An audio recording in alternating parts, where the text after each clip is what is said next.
Do your feet ever wake you up before your alarm does? Not from a dream, from a burn.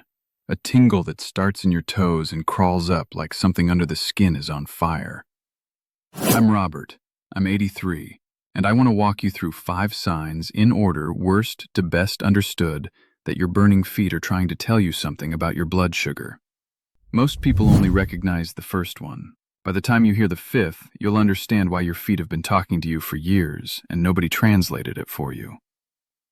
I still carry my own groceries up from the car, 2 bags at a time, no resting halfway.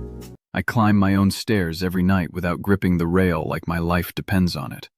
At AB3, that's not luck, that's attention. Sign number 5, the one almost nobody connects, is cold feet in a warm room.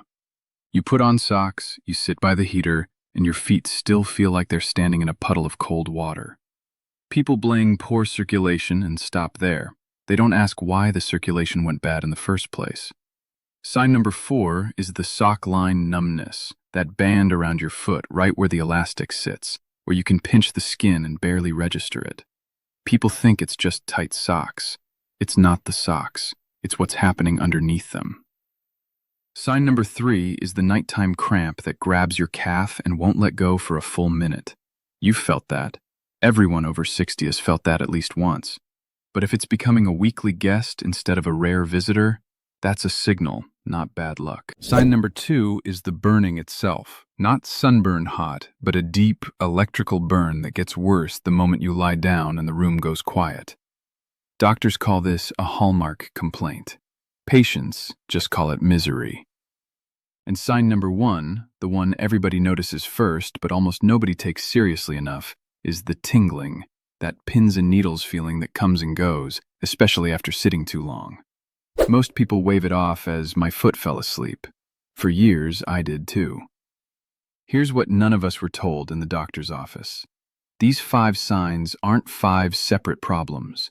They're one problem showing up in 5 different disguises. And that one problem has a name. When your blood sugar runs high for months and years, not one bad dessert, but a long, slow simmer, sugar molecules start attaching themselves to proteins in your blood vessels and your nerves. Researchers call this process glycation, and it's been studied since the early 2000s as one of the core mechanisms behind diabetic complications. It essentially stiffens and damages the tiny structures your nerves depend on to send clean signals. Research has consistently linked this process to nerve damage in the feet and legs, what's known clinically as peripheral neuropathy, and to damage in the smallest blood vessels, the ones that keep your toes warm and fed with oxygen. That's why the feet go first. They're at the end of the line. The nerves running to your toes are the longest in your body, and the blood vessels feeding them are some of the smallest. When something is quietly going wrong with your blood sugar, your feet are the canary in the coal mine. And here's the part that used to make me angry, until I understood it wasn't personal. Your doctor probably never sat you down and explained this. Not because they don't care, because the average visit runs somewhere around 8 minutes, and in 8 minutes there's barely time to check your blood pressure, adjust a prescription, and get you out the door. Nobody in that room has time to draw you a diagram of glycation. So it falls through the cracks, visit after visit, year after year. If your feet burn at night, or go numb, or feel cold no matter how many socks you wear, please don't ignore it. I almost did, and I'm 80 years old. For years I told myself it was just age, the tingling, the heaviness in my legs climbing the stairs. But it wasn't age. It was my blood sugar quietly damaging the nerves and the circulation in my legs. And almost nobody warned me in time. If you let it keep going, those little signals turn into something you can't undo.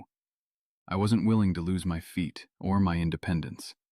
So I started doing one thing every single day to help support healthy blood sugar and protect my legs.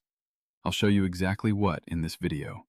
And if you want the simple support I personally use, there's a free presentation linked in the description below. So if these 5 signs are real, what do you actually do about them, besides wait for the 6th sign to show up?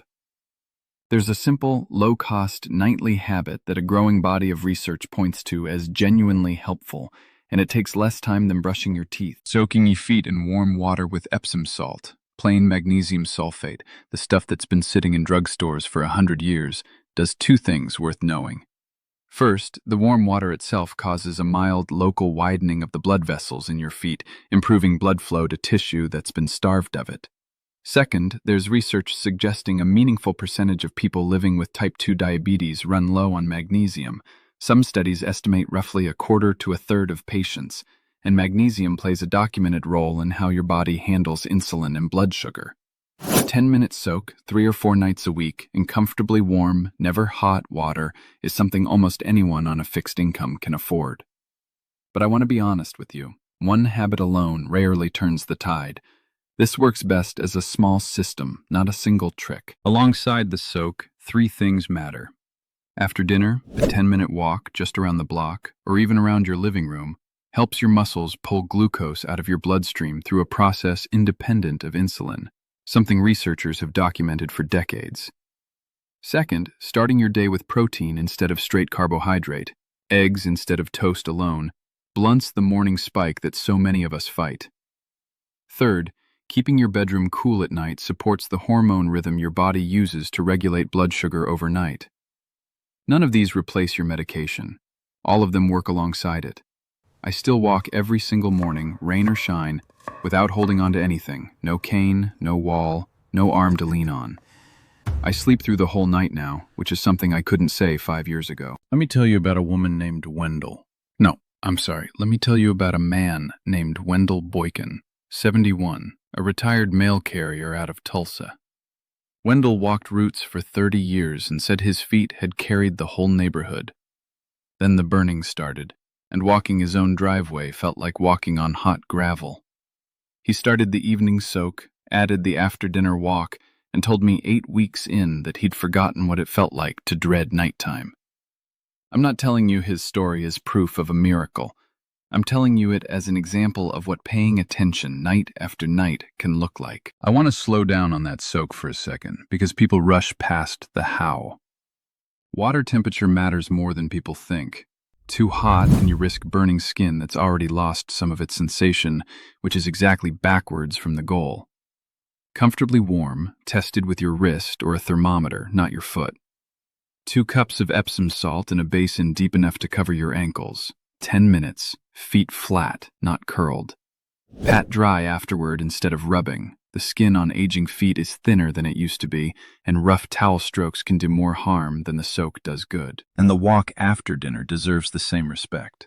It doesn't need to be far, around the kitchen table 8 times if that's what your knees allow tonight.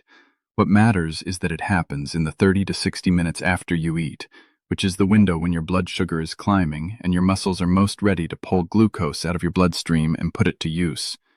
Consistency beats distance every single time. Of course, none of this replaces your doctor.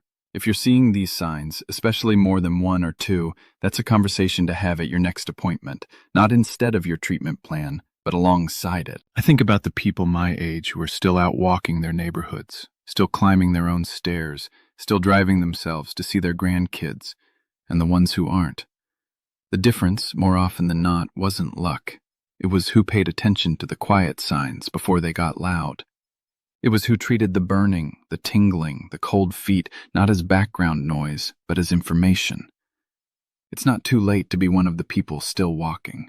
Your body is still listening, even now, even after years of this.